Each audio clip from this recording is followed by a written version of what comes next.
Hi, నేను మీ Vinod, PVR dubbing academy. ఈరోజు మన దగ్గర శ్రవణ్ విశాఖపట్నం నుంచి వచ్చాడు. విశాఖపట్నం నుంచి ఎంతోమంది విద్యార్థులు వచ్చారు. చాలామంది సక్సెస్ అయ్యారు. కొద్దిమంది విశాఖపట్నంలో కూడా డబ్బింగ్ చెప్పుకోవడం జరుగుతుంది. కాబట్టి శ్రవణ్ మనకి ఎప్పటి నుంచో పరిచయం, లాస్ట్ 5 years బ్యాక్ నుంచి పరిచయం.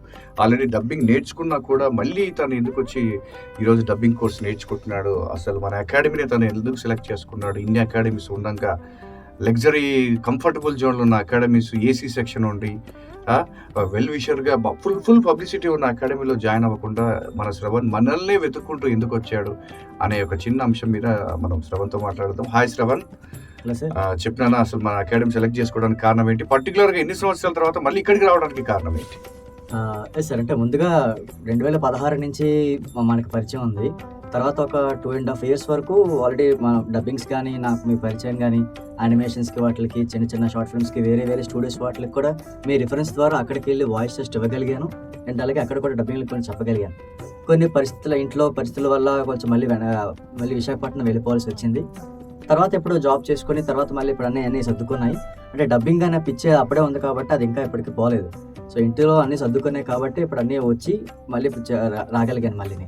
కాకపోతే మీది మాత్రమే ఎందుకు సెలెక్ట్ చేసుకున్నానంటే అప్పట్లో ఉన్న డబ్బింగ్ తరపు నుంచి ఎంత అవగాహన ఉందో ఏంటనేది చెప్పాలనే ఇంటెన్షన్ నాకున్నా కూడా ఒక సరైన పాత కానీ సరైన దారిగా నాకు దొరకలేదు. సో అది మీ తరపు నుంచి ఇప్పుడు నేర్చుకుంటే ఒకలాగా అకాడమీ కానీ స్టార్ట్ చేసాను తెలియగానే ఎప్పుడు వస్తాను చాలాసార్లు మీకు ఫోన్ చేయడం కానీ, ఫోన్ ద్వారా మీకు చాలా టచ్లో ఉన్నాను కూడా నేను విశాఖపట్నంలో ఉన్నప్పుడు కూడా. సో ఎప్పుడు వద్దాం అనుకున్నాను. సో ఆ మంచి ప్రదేశం కానీ ఏదైనా ఉన్నాయి కానీ ఇది మాత్రం ఎందుకు ఎంచుకోవడం గల కారణం అయితే అదే. అంటే మంచి మార్గాన్ని ఎంచుకోవడం అది మెయిన్ మనకి. సో ఎప్పుడెప్పుడు స్టార్ట్ అవుతుంది, ఎప్పుడెప్పుడు వస్తాను అనుకున్నాను. ఇప్పుడు అన్నీ సర్దుకునే కాబట్టి వెంటనే రాగలిగాను ఇక్కడికి కూడా. సో వచ్చి మంచి డబ్బింగ్స్కే కాకుండా ఒక మంచి డబ్బింగ్ కళాకారుడిగా ఉందామని నా ఇంటెన్షన్ని మీ చేతిలో పడితే అది ఆ శిల్పం ఎక్కడికో వెళ్తుందని నాకు అర్థమైంది. సో అందుకనే ఎప్పుడు వస్తారని వెయిట్ చేసి అందుకే ఇప్పుడు రాగలిగాను అనమాట. మీ చేతిలో పడితే అగ్రస్థాయికి వెళ్తామని తెలిసింది, నాకు అప్పుడే తెలిసింది. ఈ అకాడమీ మీద అప్పుడే పెట్టుంటే బాగుండు నేను అనుకున్నాను. కాకపోతే పరిస్థితుల వల్ల వెళ్ళిపోయాను, కానీ ఇప్పుడు అంతా ఫైన్. మీ చేతిలో పెడితే ఒక శిల్పంలా చేస్తారని తెలిసే ఆ నమ్మకంతో వచ్చాను అనమాట.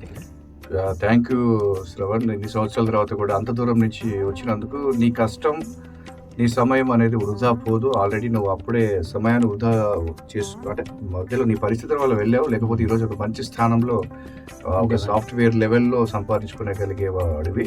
నీతో పాటు వచ్చిన చాలా మంది డెవలప్ అయ్యారు. కాకపోతే మనం దాన్ని దురదృష్టంగా ఊహించుకోవద్దు ఎప్పుడు కూడా. అదొక అదృష్టంగా, ఎందుకంటే ఒక ఎక్స్పీరియన్స్ ఉంది కాబట్టి. ఇలాంటి పిల్లలకు ఒక గైడెన్స్ లాగా అండ్ ఒక ఫ్యామిలీ లాగా మన అకాడమీ కూడా ఎప్పుడు తోడుగా ఉంటుంది. ఎందుకంటే ఒక కుటుంబాన్ని వదిలేసి కాస్త గ్యాప్ తీసుకొని ఇంత దూరం వచ్చిన పిల్లలకి డెఫినెట్లీ మనం ఏదో ఒకటి చేసి పెట్టకపోతే దానికి రుణం తీర్చుకునే అవకాశం రాదు. కాబట్టి శ్రవణ్, మనం డెఫినెట్లీ నీకు ఆల్రెడీ ఎక్స్పీరియన్స్ ఉంది కాబట్టి మరికొద్ది రోజుల్లో నువ్వు కనుక ఉండగలిగితే 100% నువ్వు ఆర్టిస్ట్ అవ్వడానికి, నువ్వు ఏదైతే అనుకున్నావో మళ్ళీ దాన్ని సాధించడానికి డెఫినెట్లీగా నీకు ఒక అవకాశం ఉంటుందని కోరుకుంటూ all the best Shravan. Thank you sir. ఇక నేను మీ వినోద్, పీవీఆర్ డబ్బింగ్ అకాడమీ. ఇలా మనకు ఎంతోమంది విద్యార్థులు ఇరు రాష్ట్రాల నుంచి జరగడం దానికి చాలా సంతోషంగా ఉంది. కాబట్టి శ్రవణ్ని మరికొద్ది రోజుల్లో ప్రొఫెషనల్ ఆర్టిస్ట్గా మార్చుకుందాం. తన జీవితాన్ని ఒక మంచి కళాకారుడి యొక్క జీవితపు మార్గంతో ముందుకు తీసుకెళ్దామని కోరుకుంటూ నేను మీ Vinod, PVR dubbing academy. Thank you very much.